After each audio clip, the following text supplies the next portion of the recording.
le Flash Info. À la une de cette édition, le commissariat de Cherbourg lance un appel à la vigilance auprès des internautes concernant les escroqueries sur Internet.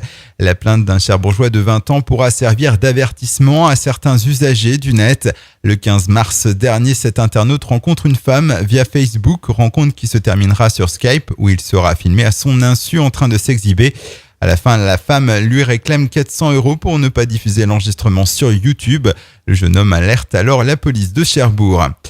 Pour la troisième fois depuis le début de l'affaire des maringottes du Mont-Saint-Michel, le tribunal de commerce de Paris a reporté l'audience. Pour rappel, depuis mi-décembre, ces véhicules hippomobiles destinés à transporter les touristes sont à l'arrêt.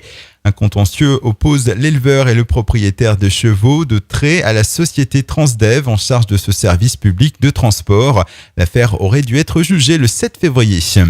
Cherbourg a un nouveau sous-préfet. À 62 ans, Jacques Troncy a pris officiellement ses fonctions depuis lundi en remplacement d'Yves Husson, nommé préfet en janvier dernier. Arrivé samedi à Cherbourg, le nouveau sous-préfet a échangé avec son prédécesseur pour assurer la transition. Précédemment en poste à la sous-préfecture de Montbéliard, Jacques Troncy découvre une ville dans laquelle il n'avait jamais mis les pieds auparavant. Dimanche et hier encore, 3 contrôles d'alcoolémie ont été mis en œuvre par la police sur l'avenue Amiral Lemonnier à Cherbourg et sur le boulevard de l'Est de Tour-la-Ville. 16 conducteurs ont été contrôlés, tous négatifs. En revanche, dimanche, vers 23h, un habitant de Couville de 33 ans a été intercepté avec un taux de 1,6 g par litre de sang.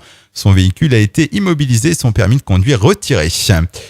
Enfin, jusqu'au 22 mars, près de 180 passionnés de voile participent à la 19e édition du Trophée de l'île Pelée dans la rade de Cherbourg. Hier, les 36 équipages ont dû finaliser leur inscription.